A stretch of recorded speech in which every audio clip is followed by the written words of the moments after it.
Welcome to the safety training area of the MEDA Loss Control YouTube channel. In this video, we're going to talk about general housekeeping and why good housekeeping is so important to a dealership. Why is housekeeping important? Well, there's several different reasons we're going to talk about in this video. Primary is fire prevention. We're also going to talk about preventing slips and falls, preventing trips and falls, customer and employee perceptions of the importance of safety, reduced sprain and strain injuries, increased productivity, and employee morale, all of which are important benefits to a good housekeeping practice. First, let's talk about fire prevention. Trash on floors, overflowing trash receptacles, and spills all lead to increased risk of fire in the dealership. Trash boxes and other combustibles next to appliances and electrical boxes, trash cans, gas cans, shop rag cans near bench grinders, and improper storage of soiled shop rags all lead to and increase the potential of an accidental fire in the dealership. As you can see from some of the pictures that we've posted on this slide, housekeeping has on occasion been quite a challenge. Let's talk about preventing slips and falls. Another important area of housekeeping is to prevent slip and falls. Now, you've heard slips and trips, and for the purpose of this video, we're going to separate the two. A slip and fall is generally on a slick surface, such as ice and snow, water, oil, antifreeze, or other various spilled chemicals that are allowed to exist on the floor and in walkways and not get cleaned up properly as they should. So, slips and falls are actually one of the leading causes of injuries in dealerships. They account for about 10% of all of the losses and all the accidents that occur to dealership employees. For sales personnel, ice and snow in the winter is a big cause of injury during cold months and is actually one of the overall largest causes of expensive injury to dealership personnel, especially the sales staff. Ice and snow removal from sidewalks and other walkways is a housekeeping issue and should be considered in the housekeeping program. Spills of chemicals, considering oil, gas, antifreeze, etc., that are not immediately cleaned up are a big cause of slip and falls, as are oily residue and oil leaks around bulk oil and waste oil tanks. Now let's talk a little bit about trips and falls. Difference between slip and fall and trip and fall is trip and falls usually occur over materials, hoses, cords, trash, etc. that's left in the walkway or left in the work space when it's not actually being used. Very common causes of injury, also a very common cause of poor housekeeping, caused by poor housekeeping, excuse me. Hoses, cord, and tools should never be left in walkways when not being used. When the job is complete, they need to be rolled up, even if they're going to be used on the next job. Cluttered walking areas and blocked exits also cause trip and falls.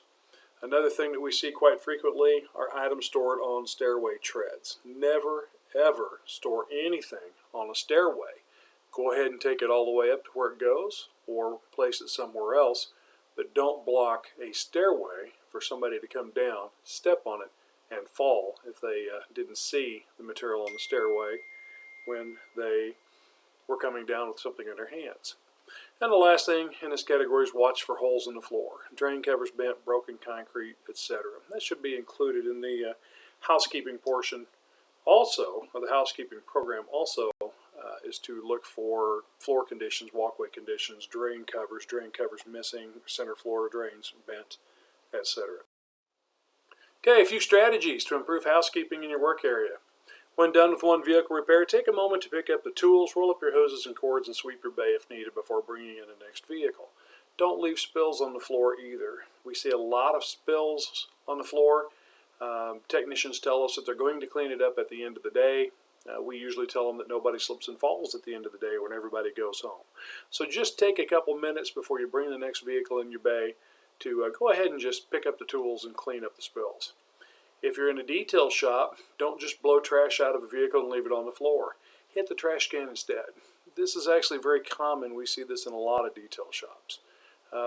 Piece of paper on a slick concrete floor can really turn into a slippery mess, almost as much as chemicals on the floor. So they can really lead to, definitely lead to slip and falls as well as trips and falls. Take a moment when slow to pick up and put away materials. Keep walkways always open. A few other things: don't roll tool carts and put boxes or parts in front of an eye wash station, fire extinguisher, or an exit. Keep all emergency equipment and exits clear. Eye wash stations aren't used very often, but when you want one, you need to be able to get to it quickly.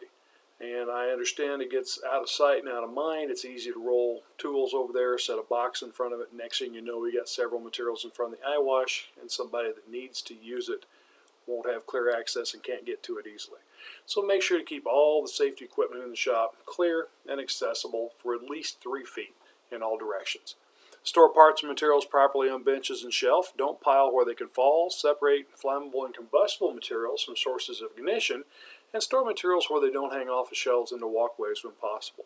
Especially important in the parts room. Most parts rooms have excellent inventory, have excellent housekeeping. They don't hang things off the shelves into walkways unless they just are big or bulky, and then they're usually in their own special area. But this applies to technicians, detailers, everybody also. If you're storing stuff on a bench or parts on a shelf or a workbench right there, don't pile them where they might fall. Don't set them again in walkways where you got to stumble around them to get out. And just kind of keep them stored and properly, and just aisles clear and exits accessible where people can get to them. Okay. Other benefits of good housekeeping. Here's just some positives that we want to talk about having a good housekeeping program in place. First one's dealership image. Customer PR, good service provided. What's the customer's impression of the shop when they bring their expensive vehicle in to be worked on?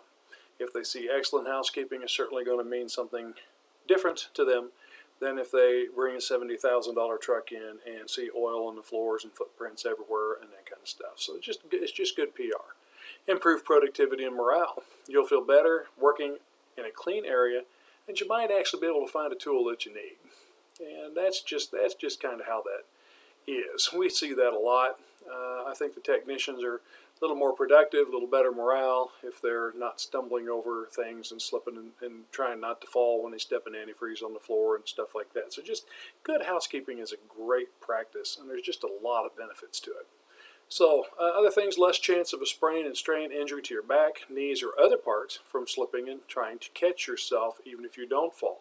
We've talked about trip and falls. We've talked about slip and falls. What we haven't talked about are those little slips where you catch yourself, makes your hair stand on end for a second, but you didn't fall. Those types of injuries can lead to knee injuries and back injuries and other sprains and strains pretty easily just from trying to catch yourself from falling.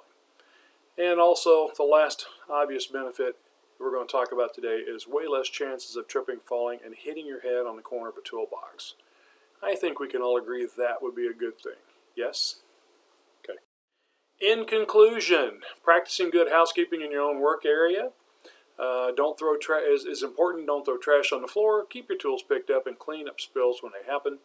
It might be someone else's job to clean your work area, but what if you are the one who trips and falls and does a face plant? I always kind of get a kick out of that when a technician or an employee tells us during our safety visits, well, it's not my job to clean. I always want to ask them, if you trip and fall and hit your face, is it your job to get your teeth knocked out? When you hit a corner of a toolbox, or worse, you strike your head on the corner of a toolbox or a mounting bolt from a vehicle lift. Just a good practice to practice housekeeping, keep your areas clean. Everybody pitch in and make a team out of it. Okay? Good housekeeping is definitely a habit that you can live with. Okay? Let's just practice good housekeeping, have some good habits, and prevent the accidents before they happen. And let's have a good, safe, and healthy career. Okay, have a good day. Thank you for watching this video.